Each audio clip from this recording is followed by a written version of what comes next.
So this is class number 15 on golden doves. Before I read in the text, we're in the introduction, Roman numeral page, Roman numeral 17, last full paragraph, last paragraph. I'm sorry. But before I get to reading the text, I want to say just one thing to clarify a point that I said in my previous class, in class number 14 on the golden doves, and that is as follows. We said that the Mishnayot is the interpretor system, and therefore it cannot be an interpreted system, right? So the Mishnayot interpret the Torah Shebichtav. The Torah Shebe'al Peh interprets the Torah Shebichtav. And the Torah Shebe'al Peh is an interpretor system, but it cannot become an interpreted system. What does that mean? Like, what is that about? So the answer is it's like language. It's like words. You recognize the words, right? So you recognize the words because they're part of your mental vocabulary and part of your mental structure. So the words are recognized, and then you can use the words to describe things in the world, right? So you either recognize them or you don't recognize them. And you may learn new words, and then you recognize new words. So the Torah Shebe'al Peh is our mental structuring. You recognize it as a member of the Jewish nation who was educated as a Jew in a Jewish culture, based upon Jewish hermeneutics, based upon a Jewish structures and syntax. So the point is, you can't take another system and say, I'm going to use the other system to interpret the Mishnayot. It doesn't work like that, right? The Mishnayot is the mental process, right? So that's why the Mishnayot cannot be an interpreted system, right? So, for example, you can translate the Morse code into language. So the Morse code is the interpreted system. The language translated to, let's say, English, is the interpretor system. But if you don't understand the language, right, that's useless, and it's not an interpretor system. The interpretor system, by definition, is something you recognize. So if I'm sending a telegram to somebody using Morse code, I'm going to translate it through an interpretor system that he recognizes. If he doesn't recognize it, then it's not an interpretor system, right? So that's the point. So the Mishnot, the Torah Shebe'al Peh, is recognized by Am Yisrael, and since it's recognized by Am Yisrael, it's the ultimate frame of reference through which we decode the Torah Shebichtav. But if you don't recognize the Torah Shebe'al Peh, that's a problem, because there is no other system through which we're going to interpret the Torah Shebichtav, right? So the Torah Shebe'al Peh was part of the education and mental conditioning of the Jewish people. So the same way we teach a child how to speak English, or whatever language you teach your children how to speak, and that just becomes part of their mental conditioning, we taught our children how to speak the Torah Shebe'al Peh. That's what's called the lei mental, the mental law. And where do we see this? Veshinantam lebanecha v'dibarta bam. Make the Torah Shebe'al Peh part of v'dibarta bam. Make it part of the language that they speak. You understand? Because if you don't do that, it's not going to be an interpretor system. And if you don't have the interpretor system, you can never understand the Torah Shebichtav. Right? And it says, v'limavtem otam et benechem ledaber bam. You see the same thing? Teach it to your children so that they should speak. They should speak it. It should become part of their mental conditioning. And once it becomes part of their mental conditioning, then you can understand the Pesukim properly. So that's the point I wanted to say from last time. Let's continue now in the text, a few more minutes. Transformation is a basic linguistic process affecting both the common language and the language of dreams. Okay, so transformation, to transform something, right? So I'm sure for those who know computers, I don't know computers, but they're transformations of one language to another language, right? You transform things. So for example, you have the language you speak, right? So in your mind, you have an idea of an animal, a lion, and then you use the word lion. So the word lion is a transformation of the thought that you had in your mind. You were thinking about a lion, and I use the word lion. That's the idea of transformation. You have that also in dreams.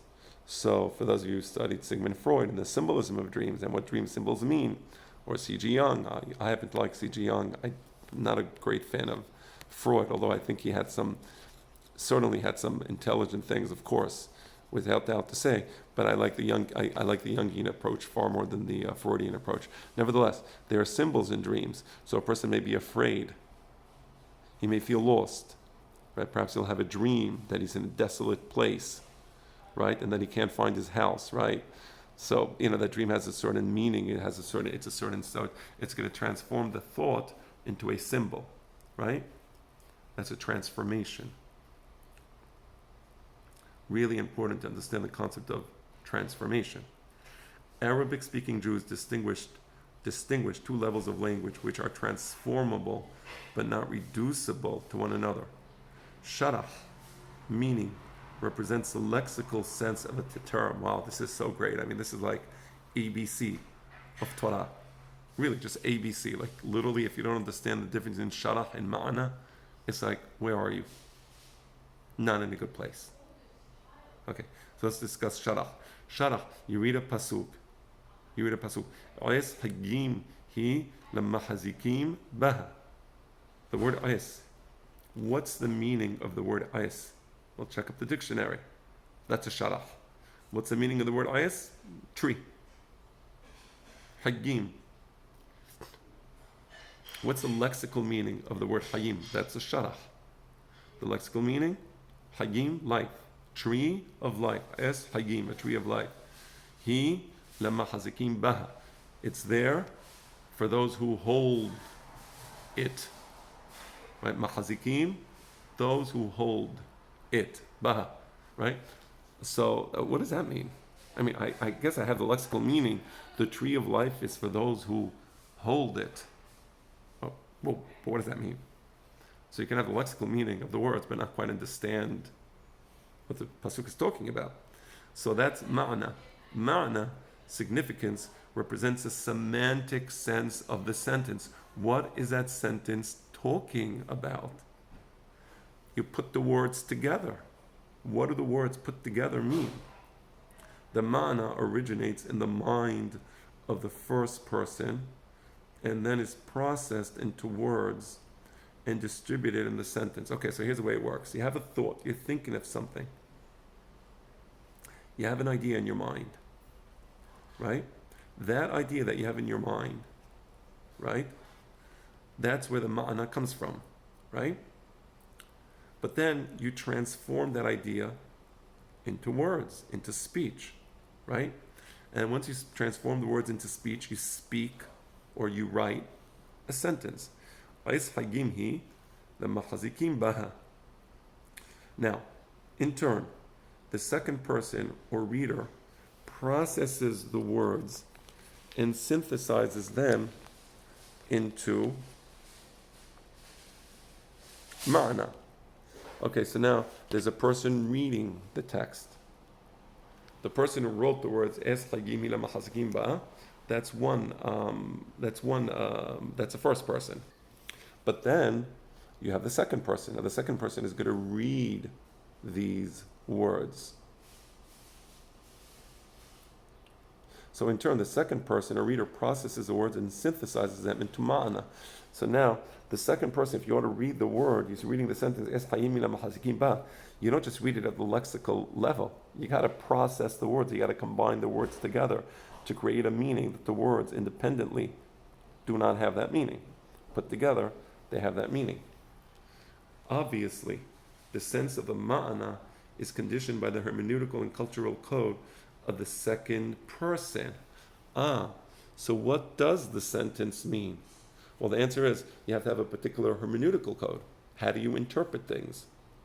For example, hermeneutical code of the Torah for Inyan Halakha is Yod Gimel Midot. There's 13 modes through which to generate meaning in the Pesukim in the Torah, right? There's a cultural code. I'll explain that in a moment. The cultural code of the person.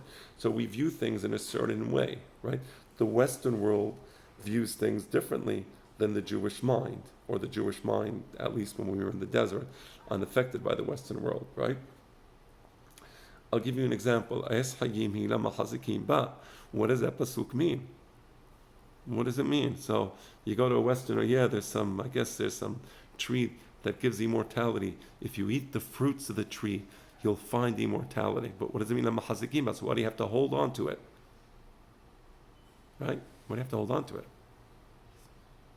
What does that mean? So a Western mind cannot possibly understand this pasuk. But a Jewish mind will say, hold on. The ultimate life comes from the Torah. That's a Jewish mind thinking, because we associate life with Torah. Because without Torah, we are dead. So Es Hayim, so we understand this tree of life is actually the Torah. So the word tree and the word life combined together in the Jewish mind, the lay mental of the Jewish people, far and few today, because today people are Jewish biologically, epistemologically. Most people are utter pagans. I mean, that's just a fact, and I'm sorry, I don't wish to insult anybody watching this video. It's just a fact. We all are deeply affected by the Western world and the values of the Western world and the particular neuroses that afflict the Western world afflict us because we don't have Jewish thinking. We lost the lay mental. That's a simple truth. Nevertheless, Es Hayim, so if you go to a pagan, fairy tale stories, we found a tree that if you eat the fruits, you have immortality. Okay, that's fairy tales. That's if you like Cinderella and your intellectual level is at the level of Cinderella, which is the Western world, which is why they're so obsessed with Disney movies and why Disney movies are so incredibly successful, because that is the epistemology. That's the epistemology of the Western world. So yeah, I found a tree. It's out there somewhere in some magical forest. Es Hayim, or Eitz Hayim. But in the Jewish mind, Es Hayim, Hilam Mahazikim Ba, that's the Torah. And how do you get this Es Hayim? You don't find it in a forest. You have to work hard. You have to hold on strongly to this tree because there's going to be winds blowing you in other directions, right? And if you don't hold on strongly, you're not going to get it. So Es Hayim He, only for those who Mahazikim Ba, not for those who discover it in the pagan mind. You have to find the tree, and once you find it, you eat the fruit, and you live eternally. In the Jewish mind, no. There is Torah. The Torah is the ultimate tree of life. And when you find the Torah, no, you don't find the Torah. You work hard and you hold on hard. Mahazikim, right? The Mahazikim Ba. You work hard and you hold on hard to that tree. And then you can have then you can have the eternal life that the Torah brings with it. Right? So you see how that's the ma'ana, and you see how the cultural and hermeneutical code enable us rather to interpret what the Es Hayim means. Aharon ben Moshe, first half of the 10th century, one of the most authoritative biblical Masoretes, alluded to the fundamental change present in speech when describing the psychophysiological chain involved in the reading process. Well, that's some sentence. Let's read it again. Aaron ben Moses, one of the most authoritative biblical Masoretes, alluded to the fundamental changes present in speech when describing the psychophysiological chain involved in the reading process. So when you're reading something, there's a psychological aspect to reading. Your mind, as you're reading, changes because it's engaging with the text.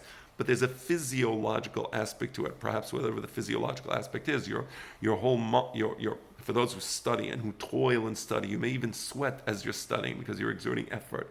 So it's a psychophysiological chain involved in the reading. There's a certain chain of events happening mentally and physically to the human body that's reading, right? The eyes, they focus on the words. That's a physiological thing. The brain absorbs the words and transforms the words into meaning. That's a psychological chain. The idea in the mind of the reader moves the lungs. And here is saying reading in the Jewish sense, because in the Jewish sense, reading is always likro b'peh. So keri'ah b'torah means you have to actually read the words out loud. That's so important. Again, a very big difference between the Western mind and the Jewish mind. In the Western mind, reading is very passive. You look at the words, you're looking at it. It's like watching TV. You're looking, watching TV. Okay. In the Jewish mind, reading means to read words out loud and with ta'amim, if it's a text, if it is a written text. So the idea in the mind of the reader moves the lungs, and then the lungs send air to the vocal organs, and the lips and mouth express the sense of writing, right? So you see a word, right? You see a word. You see the word behaya, and then you see the word ekev. And in your mind, you process those words. And then you say, you have to get air into your lungs, right? Naturally. Behaya, ekev tishme'un, et mishpatim ha'ille. Right? So now you're moving your lungs, you're moving your lips. Right? And the lips express what's written in the text. And writing is contained in words, and words in letters, and letters in script. So every word is composed of letters, right? That's really important. The letters themselves are composed of particular shapes. And the lexical meaning is comprised in the semantic sense. And the sense is in the synthesis of the mind. But what do the words mean? So you read the words, you saw the words, your brain processed the image, it saw the words, and then your lips spoke the words, but then there was a reprocessing in the mind. What do those words mean? V'haya akev tishme'un et hamishpatim ha'ele. Akev in Hebrew means akev. It means heal. So what does it mean? V'haya akev tishme'un. So you begin to process the words, right? So you see the several steps here. A chain. That's why it's called a chain. Rabbeinu Bachya ibn Pakuda described the speech process as a kind of writing or translation, right? So speech is the pen of the heart. Wow, what a beautiful sentence. Speech is the pen of the heart, the translator of the soul, and the emissary of the thoughts. That's really beautiful. I'm going to read it again. Rabbeinu Bachya ibn Pakuda described the speech process as a kind of writing or translation. Speech is the pen of the heart, right? So you have something in your mind, and then you speak it. That's the pen. The translator of the soul. How is it a translator of the soul? Because I use words in a special way. I want to convey what my soul is feeling. So I have to choose the right words to convey that, because it's not easy to convey. We said there's a tension between articulation and ideality, right? Subject of the book. That's the subject of the book, right? So there's this tension. So it translates. It translates the golden apples into silver dots, right? Right? So that's, and the emissary of the thoughts. And in this way, the words that come out of my mouth are a type of shilihim, a type of malachim, because they are the malachim sent by my neshama to speak to you and to convey to you what I'm thinking in my neshama.